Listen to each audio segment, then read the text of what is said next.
பெருமாள் முருகன் சிறுகதைகள். மஞ்சள் படிவு. வாசிப்பது சந்தீப். உண்ணாவிரதம் இருந்து என் பாட்டி செத்துப் போனாள். அந்தப் போராட்டம் 10 நாள் தொடர்ந்திருக்கக்கூடும். அவளுக்கு ரொம்பவும் பிரியமான பேரனாகிய என்னால் கூட விரதத்தைக் கைவிடச் செய்ய முடியவில்லை. செய்தியை கேள்விப்பட்டதும் வெகு தொலைவிலிருந்து அவசர பயணம் செய்து ஓடி வந்தேன். நான் வரும்போது அவள் கருவிழிகள் நிலை கொண்டுவிட்டன. என்னை உணர்ந்து கொள்ளும் நிலையில் பாட்டி இல்லை. பாட்டி கடைப்பிடித்தது சாதாரண விரதமில்லை. பச்சை தண்ணீர் கூட பல்லில் படாத கடும் நோன்பு. வலுக்கட்டாயமாக வாயைத் திறந்து தண்ணீரை ஊற்றிவிடுவார்கள் எனப் பயந்து பற்களை இறுகக் கடித்துக் கொண்டு விட்டாள். பாட்டி சாதாரண மனுஷியில்லை. 10 பிள்ளைகளைப் பெற்றவள். 4 செத்துப் போயின. தங்கி வளர்ந்தவை 6. 5 மகன்கள், ஒரே ஒரு மகள்.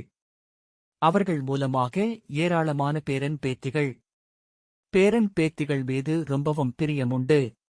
பிள்ளைகளுக்கு திருமணம் செய்யும் கடமைகளை எல்லாம் நிறைவேற்றிய பின் தான் மட்டும் தனி வீட்டில் வாழ்ந்தாள். எங்கள் தாத்தா எப்போதோ செத்துப் போயிருந்தார். பாட்டியின் வீடு நிலத்திற்குள் இருந்தது. 2 அல்லது 3 ஏக்கர் நிலம் இருக்கும். அதில் ஏதோ பயிர் பண்ணுவாள். குத்தகைக்கும் விடுவாள். கொஞ்சம் ரொக்கமாக பணமும் வைத்திருந்தாள். அந்த வருமானங்களெல்லாம் ஒருத்தியின் வயிற்றுப்பாட்டுக்குப் போதுமானவை. நாங்கள் பள்ளி விடுமுறை நாட்களில் பாட்டி வீட்டுக்குப் போவோம். எங்கள் வீடுகளில் கிடைக்காத புதுவித பலகாரங்களைச் செய்து தருவாள். தாராளமாக விளையாட அனுமதிப்பாள். இடைவிடாது திட்டுக்கசோ அறிவுரைகளோ இன்றி சுதந்திரமாக விளையாட வேண்டியே அங்கே போவோம். இரவுகளில் வாசலில் கட்டிலை போட்டு படுத்துக்கொள்வோம். பாட்டி வீட்டில் 2-3 கட்டில்கள் உண்டு. வாசல் நிரம்பிக் கிடக்கும் நாட்களில் பாட்டியின் அருகில் படுத்துக்கொள்ளப் போட்டே நடக்கும். பாட்டி கடைசியாக என்னைத்தான் அவள் கட்டிலில் படுத்துக்கொள்ளச் சொல்வாள். என் உடன் பிறப்புகளுக்கு எரிச்சலாக இருக்கும். ஆனால் என்ன செய்ய, நான்தானே பாட்டியின் மனம் கவர்ந்த பேரன். அப்போதெல்லாம் ஏராளமான கதை சொல்வாள். கதை சொல்வதில் பாட்டிக்கு சலிப்பே வராது. ஒரு கதை முடிந்து இன்னொரு கதை என்று போய்க்கொண்டே இருக்கும். சங்கிலித் தொடர் கதைகள். எங்கிருந்து இத்தனை கதைகளை பாட்டி படித்துக் கொண்டாள் என்று வியப்போம். ஒருமுறை சொன்ன கதையை மறுமுறை சொல்லத் தொடங்கும்போது எங்களில் யாராவது இது முதல்லையே சொன்ன கதை என்று தெரிவித்துவிட்டால் போதும். உடனே வேறொரு கதை வந்துவிடும். யோசிக்கக்கூட நேரம் எடுத்துக்கொள்ள மாட்டாள். 4 மைல் தொலைவிலிருக்கும் என் அத்தையின் ஊரைத் தவிர வெளியூர்களுக்கு போய் அறியாதவள் பாட்டி. அவளுக்கு பெரிய ஆசைகளோ தேவைகளோ இருந்ததாகத் தெரியவில்லை. அன்றாடம் ஒரேவிதமான வேலைகளை கொஞ்சம் கூட அலுப்பில்லாமல் செய்வாள். காலையில் எழுந்ததும் வாசல் கூட்டுவதில் தொடங்கும் அவள் வேலை. விஸ்தாரமான பெரிய வாசல். வேப்ப மரங்களும் பூவரச மரங்களும் நிறைந்த வாசல். இலைகளோ பூக்களோ இறைந்து வாசல் வழியும். அவற்றை பொறுமையாகக் கூட்டி அள்ளுவாள். முதல் நாளே எடுத்து வந்து வைத்திருக்கும் சாணத்தைக் கரைத்து வாசல் முழுக்கத் தெளிப்பாள். தினந்தோறும் தெளிப்பு நடக்கும். அதற்கே 10 குடம் தண்ணீர் தேவைப்படும். அப்புறம் தண்ணீர் கொண்டு வரும் வேலை. பாட்டி வைத்திருந்தவை 2 மண்குடங்கள். ஒவ்வொரு குடமாகத்தான் எடுத்து வருவாள். பானைகளை நிரப்பும் வரை ஓயமாட்டாள். இந்த வேலைகள் முடியவே வெகு நேரமாகும். பாட்டி சமைப்பது ஒரே ஒரு நேரம் மட்டும்தான். மாலை. காலையும் பகலும் பழைய சோறு, குழம்பு. பாட்டி அன்றாடம் குளிப்பாள். பாட்டி குளிப்பது அதிசயமானதுதான். அது ஒரு வைபவம் போல நடக்கும். அரை மூடி தேங்காயை மைய ஆட்டி எடுத்துக் கொள்வாள். தலைக்குச் சுதும்பத் தேய்த்து ஊற வைத்துக் குளிப்பாள். 3-4 குடங்கள் தண்ணீர் தேவைப்படும். இவைதானவளுடைய பிரதான வேலைகள். இடையிடையே யாராவது வந்தால் சிறு சிறு பேச்சுகள். திரும்ப மாலையில் வாசல் கூட்டுதல். அப்புறம் சமையல். பள்ளிப் பருவம் முடியும் சமயத்தில் பாட்டியின் வாழ்வில் என்ன சுவராசியம் இருக்கிறது என்று எனக்குத் தோன்றும். சமைப்பது, குளிப்பது, இதுதான் வாழ்க்கை. அந்த வீட்டையும் நிலத்தையும் விட்டு வேறெங்குமே போவதில்லை பாட்டி. முன்பெல்லாம் அத்தையின் ஊருக்கு அவ்வப்போது போய் வருவாள். 4 ஆண்டுகளாக அதுவுமில்லை. எப்படி இருக்க முடிகிறது பாட்டியால்? ஒரு சினிமாவுக்கோ விசேஷத்திற்கோ போகாவிட்டால் போகிறது. ஊருக்குள்ளேயே இன்னொருவர் வீட்டுக்கு கூட போகவில்லை என்றால் எப்படி? மகன்களின் வீடுகளுக்கு நானறிய பாட்டி வந்ததே இல்லை. பேச்சும் வலிய யாரிடமும் கிடையாது. தன்னை தேடி வருபவர்களிடம், தன்னிடம் பேச்சு கொடுப்பவர்களிடம் மட்டும்தான் பதில் பேச்சு. பாட்டி இந்த உலகத்தை வெறுக்க அப்படி என்னதான் அவள் வாழ்க்கையில் நடந்ததோ? உறவுகளிடமும் அப்படித்தான். மருமகள்கள் எவரையும் பாட்டிக்கு ஆகாது. பேச்சுக்கூட ஓரிருவரிடம்தான் என்று நினைக்கிறேன். என் பெரியம்மாவிடம் பெரியம்மாதான் முதல் மருமகள். சுத்தமாக பேச்சே கிடையாது. பெரியம்மா மருமகளாக வந்த நாட்களில் குடும்பம் ரொம்பவும் பெரியது. கூட்டுக் குடும்பம். பெரியம்மாவுக்கு ஏகப்பட்ட வேலைகள் இருந்திருக்கும். பாட்டிக்கும் பெரியம்மாவுக்கும் எதனால் சண்டை வந்ததோ தெரியவில்லை. சின்ன சின்ன பிரச்சனைகள் இருந்து பெரிதாக வெடித்திருக்கக்கூடும். பெரியம்மாவின் நீண்ட கூந்தலை அரிவாள்மனை கொண்டு பாட்டி அரித்து தள்ளிவிட்டாள். ஒரு பெண்ணுக்கு கூந்தலை இழப்பது மிகப் பெரும் அவமானம். பெரியம்மா முக்காட்டை போட்டுக்கொண்டு பிறந்த வீட்டுக்கு ஓடிப்போனாள். அங்கேயும் அவள் வெளியே தலை காட்டவில்லை. மயிர் அறுபட்ட தலையை பார்த்தவர்கள் கிடையாது. அவளுடைய அம்மா பார்த்திருக்கலாம். சில மாதங்கள் கழித்து திருட்டுத்தனமாக பெரியம்மாவை பார்க்கப் போய் வந்த பெரியப்பா பார்த்திருக்கலாம்.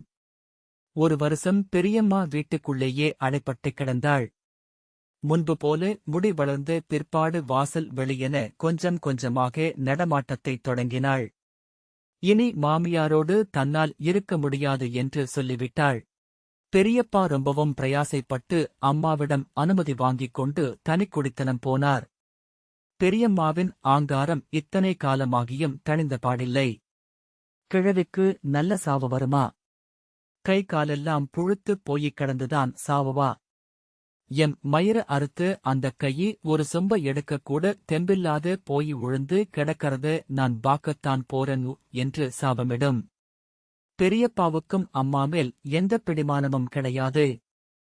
கலியாணம் பண்ணி நான் என்னத்தக் கண்டேன்? அம்மாவுக்குத் தெரியாம ராத்திரியில போவன். அவ கதவச் சாத்திக்குவா. வெளியே திண்ணையில கிடந்துக்கிட்டு கதவத் தொரப்பாளான்னு பாத்திக்கிட்டு கிடப்பன். அந்த வயசுல எனக்கு வந்தா பல ஆருக்கும் வரக்கூடாதுடா என்று பல சந்தர்ப்பங்களில் சொல்லிக் கேட்டதுண்டு. அதைப் பற்றி பேச்சு வரும்போது பாட்டி சாதாரணமாகச் சொல்லி முடிப்பாள். மயிர அறுக்கலேன்னா அவ வந்து ஓடும் குடித்தனமுமா இருந்திருப்பாளா? பாட்டிக்கும் பெரியம்மாவுக்கும் என்ன நடந்தது என்பதைப் பற்றி சரியாக யாருக்கும் தெரியாது.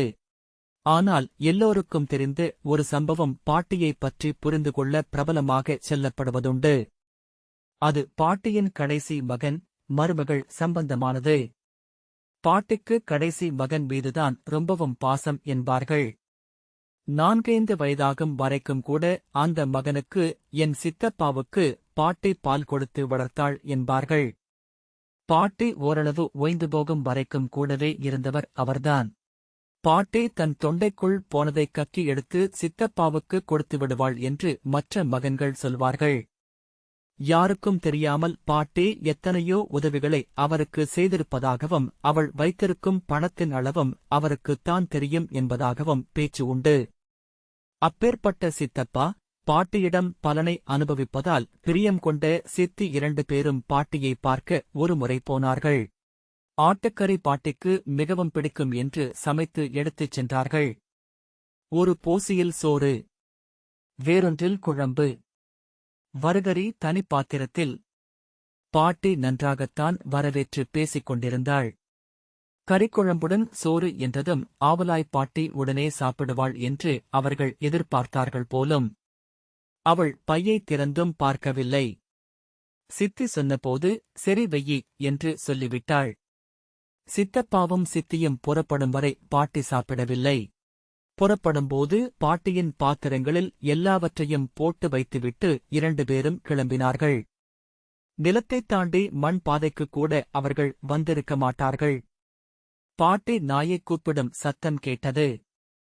நின்று பார்த்தால் சோறு குழம்பு எல்லாம் நாய்ச்சட்டியில் போய் விழுந்தன. வெகு சுமூகமாகவே இருந்து வந்து அந்த உறவில் என்ன விரிசல் ஏற்பட்டிருக்கக்கூடும்? சித்தி தன் பாத்திரங்களை கழுவி எடுத்துக் கொண்டு வந்ததைத்தான் பாட்டியால் தாங்கியிருக்க முடியாது என்று அந்த நிகழ்ச்சிக்கு விளக்கம் சொல்வதுண்டு. ஆனால் சித்தி அந்தக் காரணத்தை ஏற்றுக்கொள்ளவில்லை.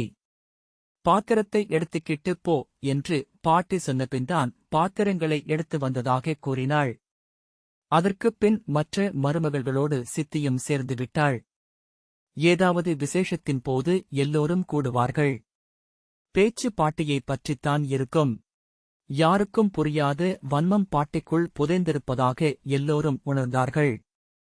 என்னை ஜாடை சொல்லி உங்க பாட்டிகிட்ட எங்களையெல்லாம் சொல்லி வச்சராத என்பார்கள். நான் எப்படி இருந்தாலும் மாதம் ஒருமுறை பாட்டியை பார்க்கப் போய்விடுவேன். என்னிடம் என்னைப் பற்றித் தவிர யாரையும் கேட்பதில்லை. நானும் சொல்வதில்லை. அத்தை மீது மட்டும் பாட்டிக்கு பாசம் குறையவில்லை. ஒத்தைக்கு ஒரே மகள். நாளைக்கு தலைமாட்டில் உட்கார்ந்து அழப்போகிறவள். அப்புறம் பாசம் இல்லாமலா இருக்கும் என்பார்கள். பணத்தையெல்லாம் அத்தைக்குத்தான் கொடுக்கிறாள் பாட்டி என்றும் நாளைக்கு செத்துப் போனால் செலவுக்காவது பாட்டி பணம் வைத்திருப்பாளா என்றும் சந்தேகம் நிலவும். பாட்டி போவதை நிறுத்திவிட்டாலும் அத்தை வாரம் ஒருமுறை வந்துவிடும். வேலைகளை எல்லாம் முடித்துவிட்டு இருள் லேசாக கட்டத் தொடங்கும் நேரத்தில் ஊரில் இருந்து புறப்படும். ஆள்முகம் மறைவதற்குள் வந்து சேர்ந்துவிடும். அம்மாவும் மகளும் இரவெல்லாம் பக்கத்தில் கட்டிலை போட்டுக்கொண்டு பேசுவார்கள். அத்தை வரும்போது எதையாவது கொண்டு வந்ததையோ போகும்போது எடுத்துப் போனதையோ யாரும் பார்த்ததில்லை. வீட்டிலேயே கிடக்கும் பாட்டி எதைச் சம்பாதித்து மகளுக்கு கொடுத்துவிட முடியும்? ஆனால் தங்களுக்கு உரியதை எல்லாம் அத்தை அனுபவிப்பதாக எங்கள் அம்மாக்களின் எண்ணம். உடல் திடகாத்திரமாகவே இருந்தது பாட்டிக்கு. கண் பார்வை கொஞ்சமும் குறையவில்லை. காது பாம்புச் செவியாக இருந்தது. தன் வேலைகளை செய்து கொள்ளும் அளவுக்கு பலமாகவே இருந்தாள். நான் வெளியூருக்கு வந்தபின் பாட்டியை பார்க்கும் காலம் கூடிவிட்டது என்றாலும் ஊருக்குப் போகும்போதெல்லாம் பாட்டி வீட்டுக்குப் போவேன். முதலில் எதுவும் வாங்கிச் செல்லும் வழக்கம் இல்லை. வாங்கிப் போனால் தூக்கி வீசி முகத்தில் எரிந்துவிட்டால் என்ன செய்வது என்னும் பயம்தான். ஒருமுறை கொஞ்சம் தைரியமாக ஒரு சேலை எடுத்துச் சென்றேன். பாட்டி குட்டையான வெள்ளைப் புடவையைத்தான் கட்டும். எனக்கு அளவு தெரியவில்லை. தெரிகாட்டலில் நல்ல தூவெள்ளையாக ஒரு புடவை. பாட்டி அதை தூக்கிப் பார்த்துவிட்டு கண் விரிய ரொம்பக் கனம் என்றாள். நானிருக்கும்போதே குளித்துவிட்டு புடவையை உடுத்தியும் கொண்டாள். கால் மறைய நல்ல நீளமான புடவைதான். பாட்டியின் முகத்தில் பொங்கிய சந்தோஷக்களை என்னை வசீகரித்தது. அதற்கப்புறம் போகும் போதெல்லாம் எதையாவது வாங்கிச் செல்வது வழக்கமாயிற்று. பாட்டிக்கு எது தேவைப்படும் என்று ரொம்பவும் யோசித்து பொருள்களை தேர்வு செய்வேன். பித்தளையில் வெற்றிலைப் பெட்டி வாங்கிப் போன போது இத்தனை கனமா எது கூடா? நான் என்ன கெவுளியாவா வெத்தல போடரன் என்று செல்லமாக கோபித்துக் கொண்டாள். நகரத்துக் கிழங்கள் ஊன்றிச் செல்வதைப் போல வாக்கிங் ஸ்டிக் வாங்கிப் போவதை ஒவ்வொரு முறையும் ஒத்திப் போட்டுக் கொண்டே இருந்தேன். அதைப் பார்த்து என்னால முடியாமையா போயிடுச்சு என்று பாட்டி கோபித்துக் கொள்ளக்கூடும். அப்புறம் தடி வயதை நினைவுபடுத்தவும் செய்யும். எப்படியோ கடைசி வரை பாட்டிக்கு தடி தேவைப்படவில்லை. நடக்க பிடிக்க இருந்த பாட்டிதான். திடீரென்று என்னவோ கால் சுண்டி இழுத்தது போல இருந்ததாம். சீமெண்ணெயை தடவிக்கொண்டு படுத்திருக்கிறாள். இரவெல்லாம் தூக்கம் வரவில்லை. காலையில் எழுந்திருக்க முடியவில்லை. யாரும் வீட்டுப் பக்கமும் வரவில்லை. வாசல் முழுக்க வேப்பம் பூக்களால் நிரம்பிப் போயிற்று. எதேச்சையாக அன்றைக்கு வந்த அத்தை பதறிப்போயிருக்கிறது. அத்தை காய்ச்சிக் கொடுத்த கஞ்சிதான் அன்றைக்கு உணவு. அத்தையின் வரவு அதன்பின் தினசரி நிகழ்வாயிற்று. அத்தைக்கு எந்த நேரம் முடிகிறதோ அப்போது வந்து சென்றுவிடும். இல்லாவிட்டால் இரவில் வந்து காலையில் செல்லும். பாட்டியை வெளிக்குக் கூட்டிப் போதல், குளிப்பாட்டி விடுதல், கஞ்சி அல்லது சோறு ஆக்குதல் என அத்தைக்கு தினசரி வேலைகள். பாட்டியின் முகம் போகும் போக்கைப் பார்த்து சில நாட்கள் பகலிலும் அத்தை தங்கிவிடும். அத்தை வெள்ளாடுகள் வைத்திருந்தது. பாட்டியை கவனிப்பதை விடவும் வெள்ளாடுகளை மிகுதியாக கவனிக்க வேண்டியிருக்கும். தினந்தோறும் 4 மைல் போக 4 மைல் வர என நடப்பதென்றால் சாதாரணமில்லை. அத்தைக்கும் 50 தாண்டிவிட்டது. பாட்டி கட்டிலில் என்றானபின் ஒரே ஒருமுறை போனேன்.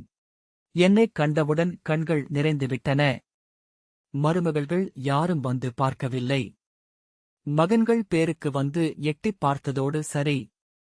பேரன் பேத்திகள் சிலர் வந்தும் சிலர் வராமலும். எல்லோருக்கும் ஏதோதோ நிர்பந்தங்கள். ஆனால் பாட்டி யாரைப் பற்றியும் புகார்கள் சொல்லவில்லை. எல்லாம் அத்தையின் வழியாக அறிந்ததுதான். நான் அங்கே இருந்தபோது பாட்டியை வெளிக்காட்டுக்கு அழைத்துச் செல்ல முயன்றேன். பாடடி ஒத்துக்கொள்ளவில்லை. பாட்டியின் உடம்பு கருவாடு மாதிரி ஒட்டிப் போயிருந்தது. உடலில் துளிகள் சுற்றப்பட்டிருந்தன. பாட்டிக்கு நல்ல மெத்தென்ற விரிப்பொன்றை அடுத்த முறை வாங்கி வரவேண்டும் என நினைத்துக் கொண்டேன். அத்தைக்கு நான் தான் அந்த யோசனையைச் சொன்னேன். வெள்ளாடுகளை இங்கேயே ஓட்டி வந்துவிட்டால் தினசரி நடை தேவையில்லை. அத்தைக்கு ஊரில் வேறு ஒன்றும் வேலைகளில்லை. மருமகள்கள் அவரவர் வேலையை பார்த்துக் கொள்வார்கள். மாமாவுக்கு சாப்பாட்டு பிரச்சனையில்லை. அத்தைக்கு அது உகந்ததாகவே பட்டது. அதன்பின் வெள்ளாட்டுடன் அத்தை பாட்டிக்கு துணையாகிவிட்டது. இப்பவும் தேங்காய் தேய்த்து குளிக்கும் வழக்கத்தை பாட்டி விடவில்லை. அத்தையின் உதவியால் அது நடந்து கொண்டிருந்தது. எப்படியிருந்தாலும் பாட்டி ரொம்ப நாளைக்கு தாங்காது என்று எனக்குப் பட்டது. கடைசியாக விடை பெற்று வரும்போது வறண்ட கைகளால் என்னைப் பற்றி மென்மையாக சிரித்தாள் பாட்டி. என்னிடம் பாட்டியைப் பற்றி விசாரித்தறிந்த அம்மாக்கள் எங்கள வந்து பாக்கலேன்னு பாட்டி எதும் சொன்னாளா என்றுதான் கேட்டார்கள். பாட்டி அப்படி குறை பேசுவாள், பேச வேண்டும் என்பது அவர்கள் எதிர்பார்ப்பு. பாட்டிக்கு அவர்களைப் பற்றி புகார் எதுவுமில்லை என்பதில் ஏமாற்றம்தான். பெரியம்மா மட்டும் இன்னும் எத்தனை படப்போரா பாட்டி. பாரு, கட்டலோடு பேண்டிக்கிட்டு மண்டிக்கிட்டு கிடக்கோனும். அதப் போயி நான் பார்த்து சிரிக்கோனும் என்றாள். எத? பேண்டதையும் மண்டதையும் பார்த்தா என்று இன்னொரு பெரியம்மா கேட்க ஒரே சிரிப்பாக இருந்தது. பாட்டி எத்தனையோ தவறுகள் செய்திருந்தாலும் இவர்களின் இந்தச் சந்தோஷம் எனக்கு ரசிக்கவில்லை. என் முகம் கோணியதை பார்த்து சித்தி பேண்டு மண்டா, வழிச்சு கொட்ட பேரன் போவான் என்று என்னை வம்புக்கு இழுத்தது. அந்த இடத்தை விட்டு எழுந்து போவதைத் தவிர எனக்கு வேறு வழி இருக்கவில்லை. அந்த முறை பயணத்தின் போது பாட்டிக்கு அப்படி ஒரு நிலை வந்துவிட்டால் என்ன செய்வது என்றுதான் எனக்கு யோசனையாக இருந்தது. அத்தை இருந்தாலும் அள்ளி மல்லெடுத்துக் கொட்ட எத்தனை நாளைக்கு முடியும்? பாட்டிக்கு அந்த நிலை வரக்கூடாது என்று எவ்வளவோ வேண்டிக் கொண்டேன். ஏனோ அது முதல் பாட்டியின் நினைவாகவே இருந்தது. வேலைகள் ஓடவில்லை. கயிற்றுக்கட்டிலின் குழிந்த பகுதியில் பன்னாடை போல் கிடக்கும் உருவமே கண்ணுக்குள் இருந்தது. அந்தச் சமயத்தில்தான் உண்ணாவிரதம் பற்றிச் செய்தி வந்தது. அதன் காரணம் புரியவில்லை. அத்தை சென்ன பிறகு நெஞ்சு அதிர்ந்துவிட்டது. பெரியம்மாவின் ஆசை பாட்டிக்கு தெரிந்திருந்ததோ என்னவோ. மருமகள்கள் விருப்பத்தை அழித்துப் பழிவாங்க முடிவு செய்தாள் போல. எல்லோரின் ஏளனத்திற்கும் ஆளாவதை தன் கிளறவக் குறைச்சலாக நினைப்பாள் பாட்டி. புறக்கணித்து தனி ராச்சியம் நடத்தியவள் அல்லவா? இரவில் ஏதோ சில நிமிடங்கள் கண்மூடி தூங்குவதோடு சரி. அதற்குப் பின் கொட்ட கொட்ட விழிப்பதுதான். காலையில் துணிகளை துவைக்க எடுத்தபோது பாட்டியின் புடவையில் மஞ்சள் படிவை அத்தை பார்த்திருக்கிறது. சட்டென கொஞ்சம் கோபத்தோடு, என்னம்மா அவசரம்? என்னையக் கூப்பிட்டிருந்தா வந்து வெளியே கூட்டிக்கிட்டு போயிருப்பல்ல. சீலையெல்லாம் நாத்தம் பண்ணி வச்சிட்ட என்று சத்தம் போட்டிருக்கிறது. அப்படியா என்றதோடு, சரி பாட்டி. பாட்டியையும் அறியாமல் தானாக கிழிந்து விட்டிருக்கிறது. அப்படியா? ஓடு எல்லாம் அடங்கிப் போனது. அதற்குப் பின் பாட்டி எதையும் உண்ணவில்லை. தண்ணீரும் குடிக்கவில்லை. அத்தை எவ்வளவோ அழுது பார்த்திருக்கிறது. தெரியாம சொல்லிட்டனம்மா. எதுனாலும் நான் பார்த்துக்கறன். நீ சாப்பிடுமாறு என்ன சொல்லியும் கேட்கவில்லை. கண்ணை மூடிப் படுத்ததுதான். வாயும் கண்ணும் திறக்கவேயில்லை. ஊர் முழுக்க பாட்டியைப் பற்றித்தான் பேச்சு. குடும்பத்திற்கே அவமானத்தை உண்டாக்கிவிட்டாள் என்று எல்லோருக்கும் கோபம். பாட்டியின் சாவு யாருக்கும் வருத்தம் தந்ததாக தெரியவில்லை.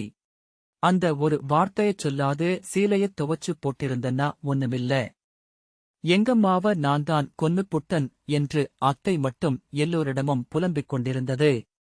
இந்த வாசிப்பை கேட்டதற்கு நன்றி.